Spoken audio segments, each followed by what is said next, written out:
ചുറ്റും നിൽക്കുന്നവർക്ക് എന്തു തോന്നുമെന്ന് പോലും വിചാരിക്കാത്തവനാ. വെട്ടി മുറിച്ചതുപോലെ പറയാനുള്ളത് അങ്ങ് പറയും. അത് ശരിയാ. കാടന്മാരുടെ ജീവിതമായിരുന്നു മോളെ. എന്നുവെച്ചാ തോന്നിയിടത്ത് കിടക്കുക, ആളുകൾക്ക് ഇഷ്ടമില്ലാത്ത ചെയ്യുക. പക്ഷെ പത്രാസിന് ഒരു കുറവുമില്ല. പിന്നെ അച്ഛനോടാ പ്രിയം. അത് ശരിയാ. അമ്മയോട് അത്ര പോരാ. സ്വാമി, അമ്മയ്ക്ക് കാശ് കൊടുത്തേ. ഇതിൽ കൂടുതൽ എന്താ സ്വാമിയെ കുറിച്ച് പറയാനുള്ളത്? അമ്മ പറഞ്ഞതൊക്കെ കറക്റ്റാ. എടോ, ഇത് ചുമ്മാ പറഞ്ഞു നോക്കുന്നല്ലേ. വലിച്ചാ വലിച്ചു, ഇല്ലെങ്കിൽ മറ്റെന്തെങ്കിലും ന്യായം പറയും ഇല്ലേ? അത് ശരിയാവില്ല. അമ്മയോട് ഒരു കാര്യം പറയാൻ പറഞ്ഞു, അമ്മ 3-4 കാര്യം പറഞ്ഞു. എല്ലാം കറക്റ്റുവാ. പൈസ കൊടുത്തേ. അയ്യോ രാജസ്വാമി, ഇത് എന്ത് കാണിക്കുന്നു? കൊടുക്ക.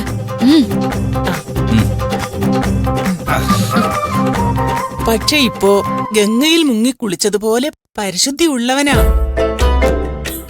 അതിന്റെ കാരണക്കാരി മോളാണ്. ആ കാശ് കൊടുത്തതിന്റെ നന്ദിയാ. മുഖലക്ഷണം കള്ളം പറയില്ല സാറേ. ഈ കൊച്ചു സാറിന്റെ ഐശ്വര്യ. ഇപ്പൊ സാർ ഏതു വഴിയിലാണോ നിൽക്കുന്നത്, അവിടുന്ന് മുകളിലോട്ടും മുകളിലോട്ടും മാത്രമേ പോകൂ. ഭാഗ്യജാതകമായി ഈ കൊച്ചിൻ്റെത്. നല്ല രസമുണ്ട്.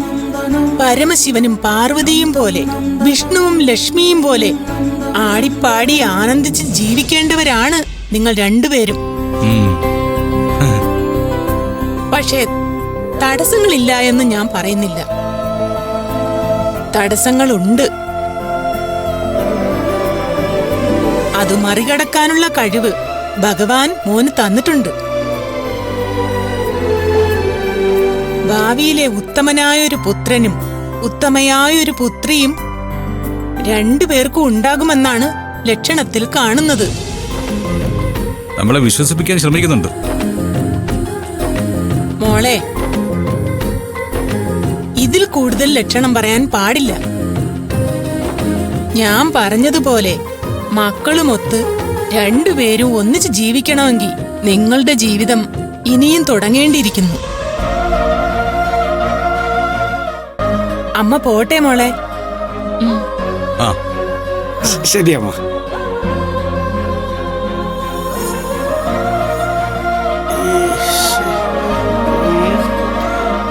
അല്ല സ്വാമി, ഈ അമ്മ അവസാനം പറഞ്ഞതിന്റെ അർത്ഥം എന്താ? ഇനി നിങ്ങൾ ജീവിച്ചു തുടങ്ങുക എന്നൊക്കെ പറഞ്ഞ നന്ദിനി സ്വാമി, അതിന്റെ അർത്ഥം എന്താ? അതിന്റെ അർത്ഥം സാറിന് മനസ്സിലായിട്ടുണ്ട്. സൗകര്യം പോലെ ചോദിച്ചു മനസ്സിലാക്കിയാ മതി. എന്താ എന്താ? ഓ, പക്ഷെ സാറിനെ കുറിച്ച് പറഞ്ഞതൊക്കെ കീറുകൃത്യം. ആ അമ്മയുടെ പേരോ ഫോൺ നമ്പറോ ചോദിക്കേണ്ടതായിരുന്നു. എന്നിട്ട് ഇടയ്ക്കിടയ്ക്ക് എന്നെ ക്രോസ് ചെയ്യാനല്ലേ? ഇതുപോലുള്ള ആളുകൾ ഇഷ്ടം പോലെ ഉണ്ട്. നമുക്ക് എവിടെ വെച്ച് വേണേലും കാണാം ഇവരെയൊക്കെ. പക്ഷെ എനിക്ക് സന്തോഷമായി സ്വാമി. നിങ്ങൾ രണ്ടുപേരും ഒന്നിച്ച് ചേർന്നതിനെ കുറിച്ച് നല്ല അഭിപ്രായമല്ലേ അമ്മ പറഞ്ഞത്? പരമശിവനും പാർവതിയും പോലെ, വിഷ്ണുവും ലക്ഷ്മിയും പോലെ.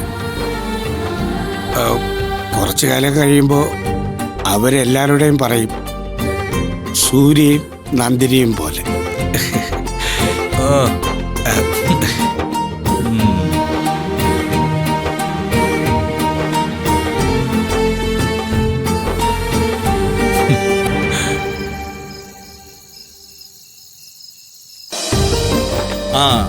അത് നന്നായി. നീ ഇപ്പൊ എന്താ പരിപാടി? ഇന്നെ തിരിക്കാണോ? നിർബന്ധമില്ലടാ. ഇന്ന് രാത്രി യാത്ര ഒഴിവാക്കിയിട്ട് നിങ്ങൾക്ക് വേണമെങ്കിൽ ഏതെങ്കിലും ഹോട്ടലിൽ തങ്ങാം. വെളുപ്പിന് എഴുന്നേറ്റ് പുറപ്പെട്ടാ മതിയല്ലോ. എന്നാ പിന്നെ നിന്റെ ഇഷ്ടം പോലെ ചെയ്യും.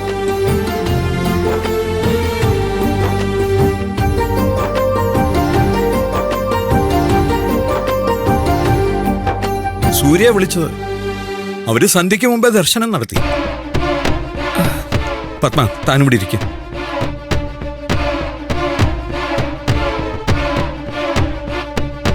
എന്താ? നന്ദിനിയുടെ നിർബന്ധത്തിനായാലും സൂര്യ മാലയിട്ട് മലയ്ക്ക് പോയി എന്ന് പറയുന്നത് ചെറിയൊരു കാര്യമല്ല. അവന്റെ ജീവിതം വല്ലാതെ ചേഞ്ച് ആവുന്നു എന്നുള്ളതിന്റെ സൂചനയാണത്.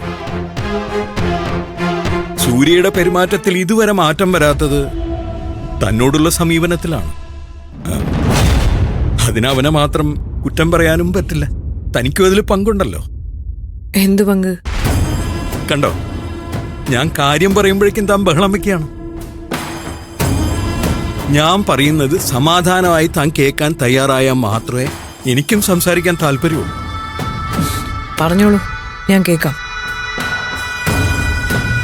മുമ്പ് സൂര്യയ്ക്ക് തന്നോടുണ്ടായിരുന്ന വൈരാഗ്യം അവൻ സ്നേഹിച്ചിരുന്ന പെൺകുട്ടിയുടെ മരണവുമായി ബന്ധപ്പെട്ട. അതവന്റെ മനസ്സിൽ നിന്ന് ഒരു കാലത്തും പോയില്ല എന്ന് നമ്മളും കരുതി.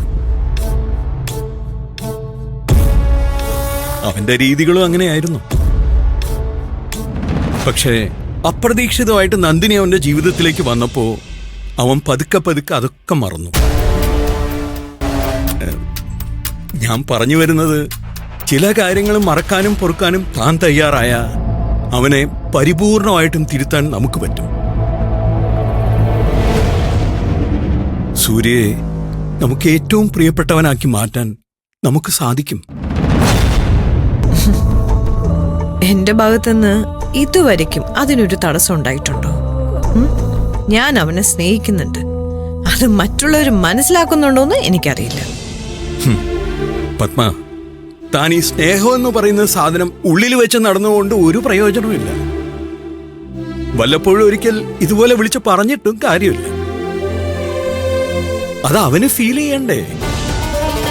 ശരി, അവന് ഫീൽ ചെയ്യാൻ വേണ്ടി ഞാൻ എന്താ ചെയ്യണ്ടേ?